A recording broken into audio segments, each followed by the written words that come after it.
Well, this year's local government elections saw the highest number of hung municipalities being governed through coalitions, some cooperation agreements falling through, while new ones emerged at the 11th hour to the surprise of many, many voters.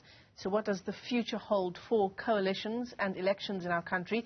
One South Africa movement leader, Mmusi Maimane, joins us now to unpack the story. Mr. Maimane, as always, a pleasure talking to you. Thank you for your time this morning. And in fact, One South Africa is saying that, you know, given what's unfolded in these elections, you're on track now to try and establish and to ramp up your own efforts to establish a new form of an electoral system in South Africa. We're talking about direct elections here. Yeah. Good morning. And firstly, I think without doubt, there should be no debate in this country that unless we reformulate our electoral system, even at a national level, we're going to end up with more and more of these difficulties. And I tell you why this is the first most important thing. If you reform the electoral law, you can end up with pre-coalition, where you ultimately can be able to say to somebody, in the constituency, let's for argument's sake, say Randburg, Johannesburg, this is the best candidate that we have, and all the parties can agree to back that candidate, so that you don't end up in a scenario as you have it now, where when a party is elected, they eventually vote with another party, so a voter feels like, but I gave my vote to this party, and now the natural consequence of what's happened is that are now inadvertently brought in another party by sheer collaboration that is taking place. So I think ultimately we can create pre-coalitions, there can be integrity in the process, and we can hold people accountable should something go wrong. So at this stage, if these councils fail to do what they're meant to do, who exactly then becomes accountable? Absolutely, absolutely. So the direct elections bill is now before Parliament. You will most certainly be hoping that by 2024, this will be a reality for South Africa. It has to be, and the Constitutional Court has already ruled to say that by June next year that has to be done. And what we hope is that Parliament will show gravity rather than just compliance. Compliance would simply be to say, let's allow for independence to come into play. That doesn't solve the problem in its entirety. The gravity is to say, let's reform South Africa into a constituency-based system. And why that constituency is important, one of the things that have happened as a result of these elections, for example, is that actually parties have regressed back to factors such as race-based parties. So now you have black parties, you've got white parties, you've got English parties, you've got Afrikaans parties, or religion, where you end up with Christian parties, Muslim parties, etc.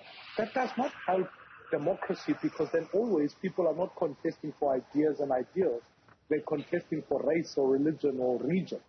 What we need desperately is when we put a constituency together, I come back to my Randburg, Soweto example, which is to say if you put Roodepoort, Soweto together in one constituency, it means black people, white people, Indian people, colored people must agree on a candidate that they can vote for, and we can ultimately break down the religious stereotypes, the racial stereotypes, and truly build one South Africa with elected public representatives that work from there. So that is the work that we are working through to ensure that we ultimately build a nation that prospers together.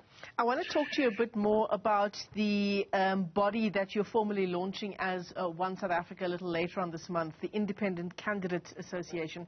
I want to get to that in just a moment. First, let's talk about, you know, your vantage point, because you've got a unique one as being the leader of the official opposition for some time, and being involved in governance in our country for some time as well.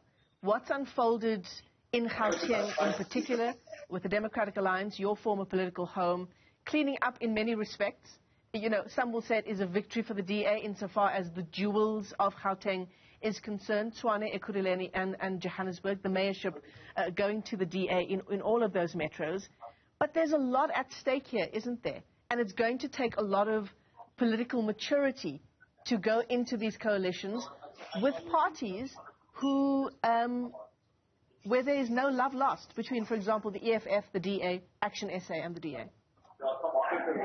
You know, when we negotiated in 2016, the coalition agreements then, we actually did a lot of work pre the election, because we wanted to make sure that if we agree on anything, there's actually a plan that ultimately ensures that services are delivered, that ensures that the discussions, when they are taking place, are not under pressure post-elections. And we agreed on many key principles, even as basic things as like, you can't use lavishes of the municipalities. You will remember some of the clauses being about blue light brigades, etc. Because we needed to do that pre-work before. I worry now that none of that work was done. Which means all of these negotiations really are about positions, which is the worst place to negotiate when it comes to coalition agreements. Because if you are just negotiating positions, it's easy now to vote for a mayor and a speaker. But to what end becomes the question? And the to what end part may say, yes, first obstacle was to get the ANC out of power, which I endorse wholeheartedly because democracy needs change. But we can't just stop there. We have to be willing to tell the citizens of Johannesburg, Tshwane, Nelson Mandela Bay, and whatever metro in the country, that actually when it's said and done, these are the services that are going to be delivered. This is what this coalition will stand for. And in the absence of that, and there are no publicized agreements, I worry that the citizens of each of these metros are going to struggle for the next number of years in a situation where actually it becomes about political posture rather than delivery for the people. Yeah, political maturity becomes an issue. And it becomes from both ends. We need it from the leadership that is in political parties at this point in time, so that there's actually mature dialogue rather than the insults that sometimes we've been exposed to. And then secondly, the partnership with citizens. And my invitation to the people of this country and the citizens is that they must demand the transparencies of those agreements.